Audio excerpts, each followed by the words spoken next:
Hello, আসসালামু আলাইকুম। আমি অনন্যা। আজকে আমি আর সাবা কথা বলবো ভাষা নিয়ে। আমি বাঙালি, আমি গর্বিত কারণ আমার ভাষা অনেক সমৃদ্ধ।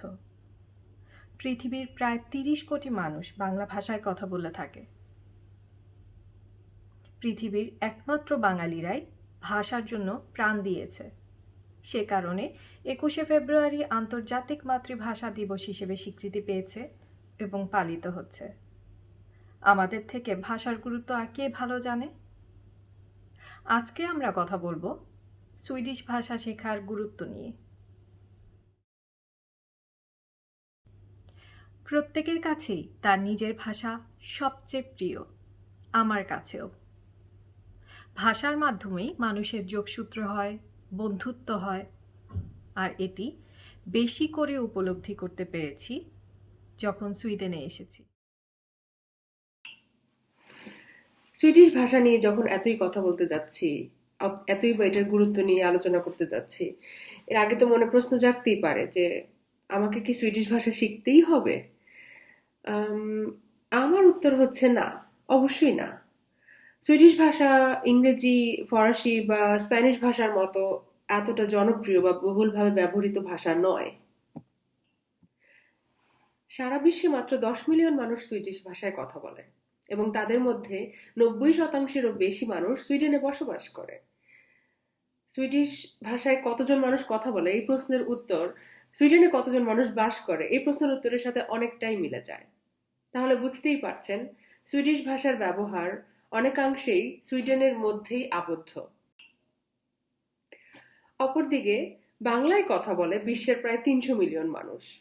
এই ৩০০ মিলিয়ন মানুষের সাথে আরো রয়েছে প্রায় ৩৭ মিলিয়ন মানুষ যারা দ্বিতীয় ভাষা হিসেবে বাংলাকে ব্যবহার করে থাকে। সব মিলিয়ে বাংলা হচ্ছে বিশ্বের পঞ্চম সর্বাধিক কথ্য মাতৃভাষা এবং মোট ভাষাভাষীর বিচারে ষষ্ঠ সর্বাধিক কথ্য ভাষা। তাহলে বুঝতেই পারছেন বাংলার তুলনায় সুইডিশের ব্যবহার খুবই সীমিত। সুতরাং আপনি অবশ্যই সুইডিশ ভাষা শিখতে বাধ্য নন। বিশ্বের ১%-এরও কম মানুষ সুইডিশ ভাষায় কথা বলে। বাকি ৯৯%-এরও বেশি মানুষ যদি সুইডিশ ভাষা না জেনে দিন পার করতে পারে, আমার আর আপনার জন্য এটা অসম্ভব নয়। আর যদি বেড়াতে আসতে চান সুইডেনে, তাহলেও কষ্ট করে সুইডিশ ভাষা শিখতে হবে না। কারণ সুইডেনে বেশিরভাগ মানুষই কম বেশি ইংরেজি বলতে পারে এবং বেশ ভালোই বলতে পারে। কাজে ইংরেজি জ্ঞান দিয়ে আপনি ঘুরে বেড়াতে পারবেন সুইডেনে, কষ্ট করে সুইডিশ জানতে হবে না।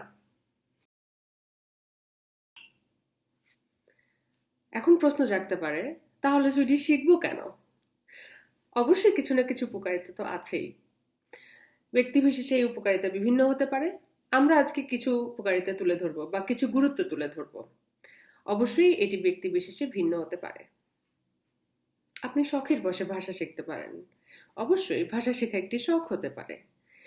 আপনার যদি নতুন নতুন সংস্কৃতি বা কালচারের প্রতি আগ্রহ থাকে, ঐতিহ্যের প্রতি আগ্রহ থাকে, ভাষা একটি অন্যতম মাধ্যম সংস্কৃতিকে জানার জন্য।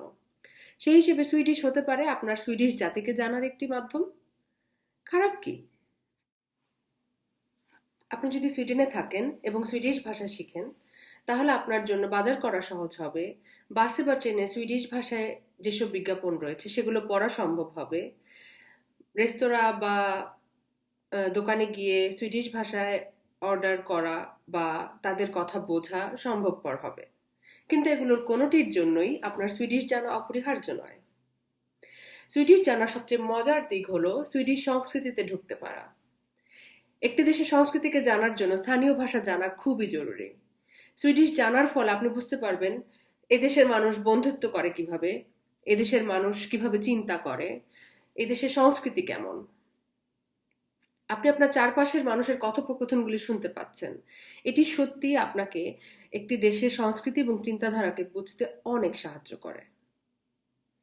যেমন এদেশের মানুষ বন্ধু হয় না সহজে, এদেশে বন্ধু বানানো খুবই কঠিন। সুইডিশ ভাষা হতে পারে আপনার এই দেশে বন্ধু বানানোর একটি মাধ্যম। আমরাও তো অনেক মজা পাই যখন কোনো বিদেশি বাংলায় কথা বলে। হয়তো এদের কাছেও অনেক মজা লাগে যখন আমরা সুইডিশে কথা বলি। চেষ্টা করে দেখতে পারেন। আগেই বলেছি, সুইডিশ ভাষাভাষী লোক সংখ্যা খুব একটা বেশি নয়। তবে এরপরেও সুইডিশ ভাষা জানা থাকার বেশ কিছু উপকারিতা রয়েছে। সুইডিশ হল ইউরোপিয়ান ইউনিয়নের অফিসিয়াল ভাষাগুলোর মধ্যে একটি। এছাড়াও এটি নর্ডিক কাউন্সিলের একটি অন্যতম কার্যকরী ভাষা। সাথে রয়েছে সুইডেনের 10 মিলিয়ন মানুষ। এদেরও স্থানীয় ভাষা সুইডিশ। একমাত্র স্থানীয় ভাষা হওয়া সত্ত্বেও 2009 সালের আগ পর্যন্ত সুইডিশ কিন্তু সুইডেনের সরকারি ভাষা ছিল না। সুইডিশকে সরকারি ভাষা হিসেবে স্বীকৃতি প্রদানের লক্ষ্যে 2009 সালে বৃহত্তর ভাষা আইন পাশ করা হয় এবং এই আইনের মাধ্যমে অন্যান্য সংখ্যালঘু ভাষার মর্যাদাও শক্তিশালী করা হয়েছিল। সুইডিশ একটি উত্তর জার্মানিক ভাষা। নরওয়েজিয়ান এবং ড্যানিশ ভাষার সাথে এটি মূলত পারস্পরিকভাবে বোধগম্য, যদিও এই বোধগম্যতার মাত্রা বক্তার অ্যাকসেন্ট এবং ডায়ালেক্টের উপর ভিত্তি করে বিভিন্ন হতে পারে। লিখিত ড্যানিশ এবং নরওয়েজিয়ান সুইডিশ ভাষাভাষীদের জন্য বোঝা অপেক্ষাকৃত সহজ, কেননা কথ্য ভাষা স্বর, উচ্চারণ এবং স্বরধ্বনির ভিন্নতার কারণে বিভিন্ন হতে পারে। মজার ব্যাপার হচ্ছে, দক্ষিণ সুইডেনের মানুষের কাছে ড্যানিশ বোঝা বেশ সহজ, যেটা সুইডেনের উত্তরাংশের মানুষ কোনোভাবেই একমত হবেন না। এর কারণ স্কনের মানুষ স্কনস্কা অ্যাকসেন্টে কথা বলে, যা ড্যানিশের অনেকটা কাছাকাছি। সুইডিশ সাধারণ ভাষা যারা বলে তারা স্কনস্কাকেই সুইডিশ বলে মানতে মাঝে মাঝে দ্বিমত পোষণ করে। স্ক্যান্ডিনেভিয়া একটি মজার ব্যাপার হচ্ছে, যা আমার কাছে বেশ অভিনব একটি ব্যাপার মনে হয়, যে যখন এরা নিজ নিজ ভাষায় কথা বলে তখন ওদের একে অপরকে বুঝতে কোনো অসুবিধা হয় না। যেমন একজন নরওয়েজিয়ান এবং একজন সুইডিশ হয়তো কথা বলছে, দুজন দুজনের ভাষায় কথা বলে যাচ্ছে, যা দুজনের কাছেই বোধগম্য, কিন্তু তারা নিজ নিজ ভাষায় কথা বলার আনন্দও পাচ্ছে এবং অপরের ভাষাও বুঝতে পারছে। মজার একটা ব্যাপার। নর্ডিক দেশগুলোতে সুইডিশ হলো সর্বাধিক প্রচলিত কথ্য ভাষা। ফিনল্যান্ডেও সুইডিশ ভাষার ব্যাপক প্রচলন রয়েছে। এমনকি ফিনল্যান্ডের এডুকেশন সিস্টেমে সুইডিশ ভাষা কারিকুলামে অন্তর্ভুক্ত। সুইডিশ ভাষা ফিনিশ ভাষার সমমর্যাদার অধিকারী একটি সরকারি ভাষা। এস্তোনিয়াতেও সুইডিশ ভাষার ঐতিহ্যগতভাবে ব্যবহার রয়েছে, যদিও এস্তোনিয়া বসবাসকারী সুইডিশ ভাষাভাষীদের বর্তমান অবস্থা প্রায় বিলুপ্তের পথে। সুইডেনের সরকার বেশ অনেকদিন ধরেই সুইডেনের সমাজভিত্তিক জ্ঞান এবং সুইডিশ ভাষা শেখার জন্য অভিবাসীদেরকে উৎসাহ দিয়ে যাচ্ছে। শোনা যাচ্ছে যে সুইডিশ সরকার এ ব্যাপারে আরো কঠোর হবে। ধারণা করা হচ্ছে যে সুইডেনের নাগরিকত্ব এবং স্থায়ী অভিবাসনের অনুমতির ক্ষেত্রে সুইডিশ ভাষা এবং সমাজের জ্ঞান থাকাকে বাধ্যতামূলক করা হবে। তবে সরকার বলেছে এই ধরনের প্রয়োজনীয়তা আইনে অন্তর্ভুক্ত করার আগে আরও তদন্ত করা দরকার। এ কারণেই সর্বশেষ প্রণীত হওয়া অভিবাসন আইনে, যা হয়েছিল 2021 সালের জুলাই মাসে, এই আইনে সুইডিশ ভাষা শেখা এবং সামাজিক জ্ঞান সম্পর্কিত কোনো বাধ্যবাধকতা রাখা হয়নি। তবে বুঝতেই পারছেন সরকার কোন দিকে আগাচ্ছে। সরকার চায় সুইডেনের মানুষ সুইডিশ ভাষায় কথা বলুক। কারণটি কিন্তু খুবই সাধারণ। ভেবে দেখুন, বাংলা যদি আমরা কথা বলা বন্ধ করে দিই, তাহলে আমরা আমাদের সংস্কৃতির অনেক কিছু হারিয়ে ফেলব। একইভাবে সুইডিশ সরকার চায় এদেশের সংস্কৃতিকে ধরে রাখতে। এ কারণেই সুইডিশ সরকার চায় এদেশের জনগণকে বেশি বেশি সুইডিশ ভাষায় কথা বলতে, যাতে মানুষ বেশি করে সুইডিশ ভাষা ব্যবহার করে, ভাষাটি যাতে বিলুপ্ত না হয়ে যায়। আমি সুইডেনে কাজ করতে চাই। সুইডেনে কাজ করতে চাইলে সুইডিশ ভাষা জানার কোনো বিকল্প নেই। এখানে খুব কম কাজই এমন আছে যেখানে ভাষা জানা লাগবে না। মোটামুটি সব ধরনের কাজই আপনাকে সুইডিশ ভাষা জানতে হবে। যদি আপনি ভেবে থাকেন যে ইংরেজি দিয়েই এদেশে কাজ করা সম্ভব, এদেশে ইংরেজি জানা অনেক কাজ আছে, তাহলে আপনি শুধু আইসবার্গের উপরের অংশটি দেখতে পাচ্ছেন। পানির নিচের বিশাল অংশটি এখনো আপনার কাছে অদেখা, যা সুইডিশ ভাষা শিখলে আপনি এক্সপ্লোর করতে পারবেন। সুইডেনে আপনি যেখানেই যাবেন, মোটামুটি ইংরেজিতে আপনি আপনার সব কাজ করতে পারবেন। আপনার স্থানীয় ভাষা না জানার কারণে কোথাও আটকাতে হবে না, কম বেশি। আমি যখন প্রথম এখানে আসি একজন আন্তর্জাতিক ছাত্র হিসেবে, তখন এখানকার মানুষের ইংরেজির দক্ষতা আমাকে বেশ স্বস্তি দিয়েছিল। মনে হয়েছিল এখানে তো সবকিছুতেই যোগাযোগ করা কত সোজা, কোনো কিছুতেই আটকাতে হচ্ছে না। বাংলাদেশে যাই মনে হোক, এখানে এসে মনে হয়েছে ইংরেজি মোটামুটি ভালোই পারি। আর এখানকার মানুষদের ইংরেজির ব্যাপারে বেশ মজবুত একটি ভিত রয়েছে।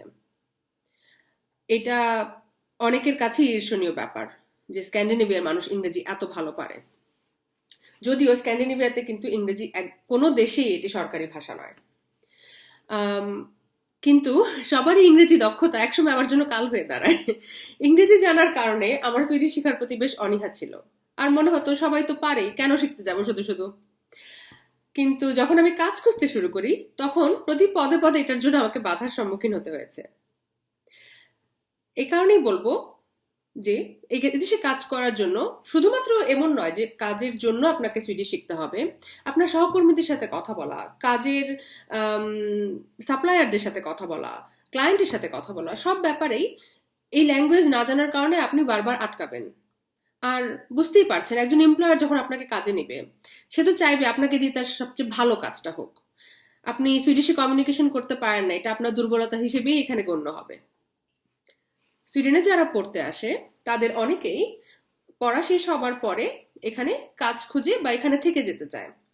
সে উদ্দেশ্যে যখন তারা চাকরির বাজারে অ্যাপ্লাই করা শুরু করে, দেখা যায় সুইডিশ না জানার কারণে তারা অনেকাংশেই চাকরি পাওয়া থেকে বঞ্চিত হচ্ছে বা দেরি হচ্ছে। এটি সুইডিশ না জেনে চাকরি পাওয়া কোনোভাবেই অসম্ভব নয়, তবে এটি বেশ কঠিন। এবং বিভিন্ন বিভিন্ন খাতে সুইডিশ জানার পরিমাণটা বিভিন্ন।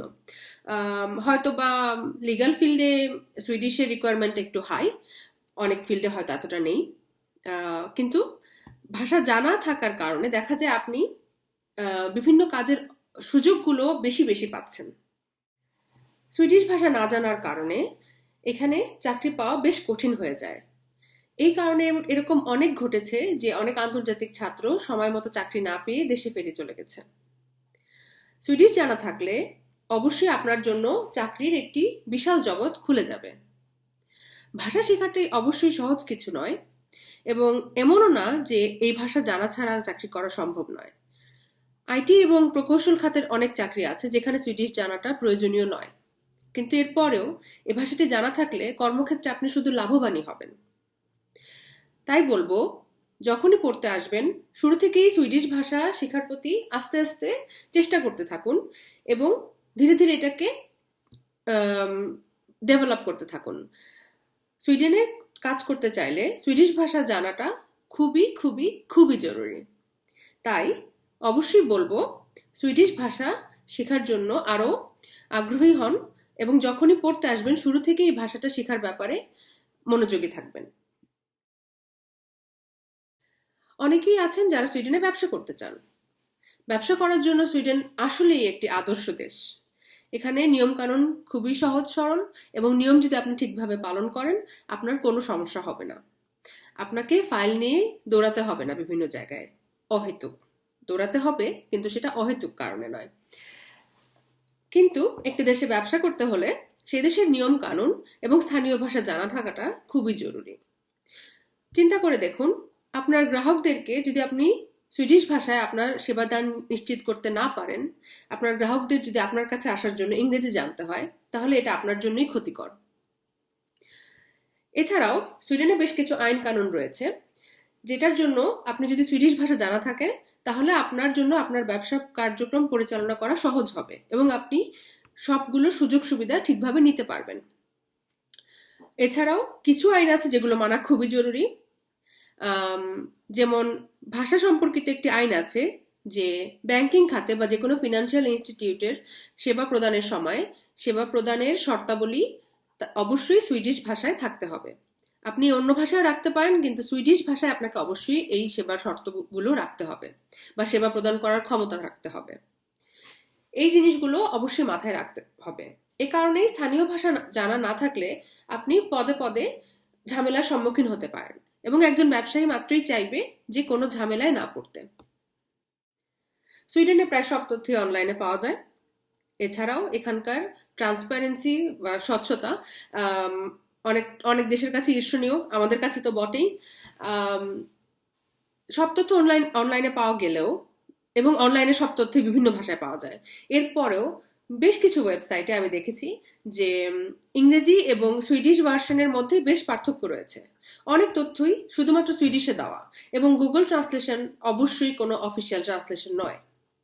এই কারণেই এই ভাষাটি জানা থাকা, বিশেষ করে যারা ব্যবসা বাণিজ্য করতে চাচ্ছেন, যেহেতু এখানে অনেক কনফিডেন্সিয়াল ডকুমেন্ট এবং অনেক সেন্সিটিভ ডকুমেন্টের ব্যাপার জড়িত, ভাষার জ্ঞান থাকাটা খুবই জরুরি।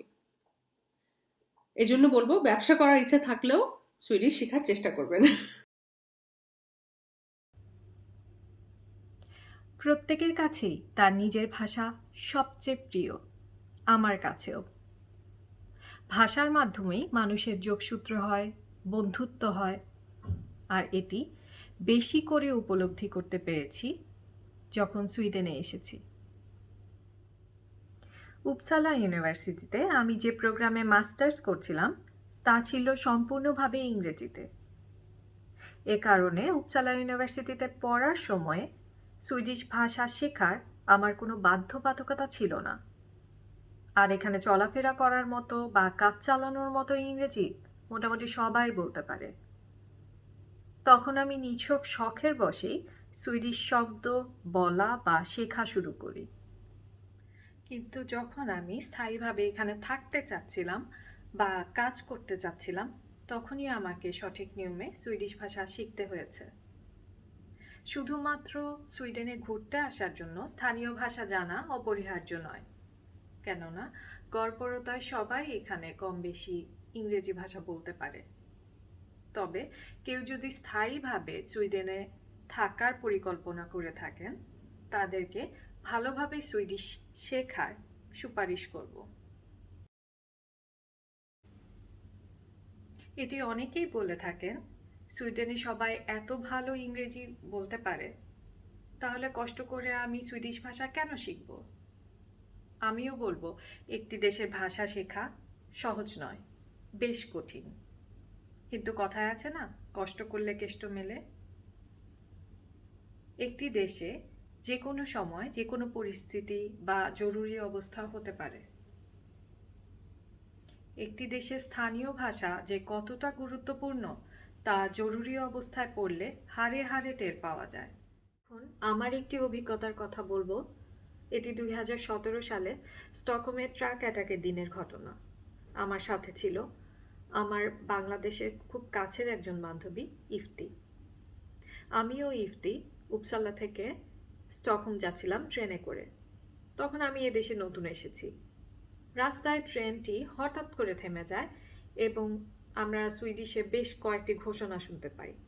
আমরা কিছু বুঝে ওঠার আগেই দেখি অনেক যাত্রী ট্রেন থেকে নেমে পড়ছে। যেহেতু আমি সুইডেনে নতুন এবং ভাষাও জানি না, সেই সময় আমি অনেক ঘাবড়ে গিয়েছিলাম। তখন ইফতি কিছু যাত্রীদের সাথে কথা বলে জানতে পারে যে ট্রেনটি আপাতত আর আগাবে না, কোনো একটি বিশেষ কারণে সাময়িকভাবে ট্রেন যোগাযোগ বন্ধ থাকবে। যেহেতু আমার ভাষা জানা নেই তখন, তাই ওই মুহূর্তে এই ধরনের পরিস্থিতিতে কি করতে হবে তা বুঝে উঠতে পারছিলাম না। সেদিন আমার বান্ধবী ভাষা জানতো বলেই ওর সাহায্য নিয়ে আমরা অনেক কষ্ট করে বাসায় ফিরেছিলাম। সুইডেনে থাকাকালীন আমার জন্য এটি একটি ভয়াবহ অভিজ্ঞতা ছিল। ওই সময়ে আমার ইংরেজি জ্ঞান আমাকে যথার্থ সাহায্য করতে পারেনি। আরেকটি জরুরি অবস্থার কথা শেয়ার করছি, তা হলো করোনা। করোনা নিয়ে গত 2 বছর আমরা সবাই অনেক আতঙ্কে দিন পার করেছি। করোনাকালীন অবস্থায় যখন পুরো পৃথিবী জুড়ে লকডাউন চলছিল, তখন সুইডিশ সরকার কিন্তু শুরু থেকে শেষ পর্যন্ত কখনোই কোনো লকডাউন দেয়নি, কিন্তু কিছু কঠোর নিয়ম ও সীমাবদ্ধতা দিয়েছিল। এই নিয়মাবলীগুলো সরকার থেকে কঠোরভাবে সবাইকে পালন করার অনুরোধ করা হয়েছিল। এই ঘোষণাতে বলা হয় যে নিয়মাবলীগুলো কেউ না পালন করলে তার জরিমানা বা জেল পর্যন্ত হতে পারে। এমত অবস্থায় দেখা যায় যে করোনা পরিস্থিতি বেশ খারাপ হতে থাকে। এ ব্যাপারে সুইডিশ সরকার তদন্ত করে জানতে পারে যে ভাষা না জানায় অনেক বিদেশি জরুরি অবস্থার ঘোষণাটি বুঝতেই পারেনি, তাই নিয়মাবলী অনুসরণ করতে পারেনি, যার কারণে এটি বেশ দ্রুত ছড়িয়ে পড়ে বিভিন্ন শহরে। এটি জানার পর এদেশের সরকার সুইডেনের সকল অভিবাসীদের ভাষায় ঘোষণাটি টিভি, পত্রিকা, বাস স্টেশন, ট্রেন স্টেশন সহ বিভিন্ন জায়গায় প্রচার করে। এ তো গেল প্রয়োজনের কথা। এছাড়াও আমার মনে হয় ধর্ম, বর্ণ, ভূখণ্ড আলাদা হলেও ভাষার মাধ্যমে অনেকের সাথে ভালো সম্পর্ক বা বন্ধুত্ব গড়ে তোলা সম্ভব হয়। কারণ একজন মানুষ যদি আরেকজনের আবেগ অনুভূতিগুলো সঠিকভাবে বুঝতে না পারে, তাহলে তাদের মাঝে দূরত্ব বাড়ে বই কমে না। তাই আপনি যদি সুইডেনে স্থায়ীভাবে বসবাস করার পরিকল্পনা করে থাকেন, তাহলে সুইডিশ ভাষা শেখার প্রস্তুতি নিয়ে ফেলা উচিত। আমি অন্তত এর মাঝে ক্ষতিকর কিছু খুঁজে পাই না।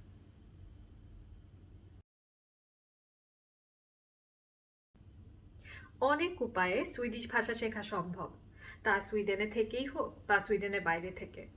হতে পারে নিযুদ্ধকে বা স্কুলে গিয়ে। আপনার যদি সুইডিশ পার্সোনাল নাম্বার থেকে থাকে, তাহলে এটি আপনার জন্য সম্পূর্ণ বিনামূল্যে। এর সম্পূর্ণ খরচ সুইডিশ সরকার বহন করে। সুইডেনের প্রায় প্রতিটি শহরে ভাষা শেখার জন্য স্কুল রয়েছে। স্কুল ছাড়াও বিভিন্ন ধরনের অ্যাপস পাবেন স্মার্টফোনে, বা আজকাল ইউটিউবের মাধ্যমেও শিখতে পারেন। এগুলো আপনাকে ভাষা শিখতে কিছুটা হলেও সাহায্য করবে। সুইডিশ ভাষা শেখার বিভিন্ন উপায়গুলো নিয়ে পরবর্তীতে আমরা আরেকটি ভিডিওতে আলোচনা করব। সুইডিশ ভাষা সম্পর্কে কোনো তথ্য জানার থাকলে আমাদেরকে কমেন্ট করে জানাবেন। সবাই ভালো থাকবেন। আমাদের সাথে থাকার জন্য অনেক ধন্যবাদ।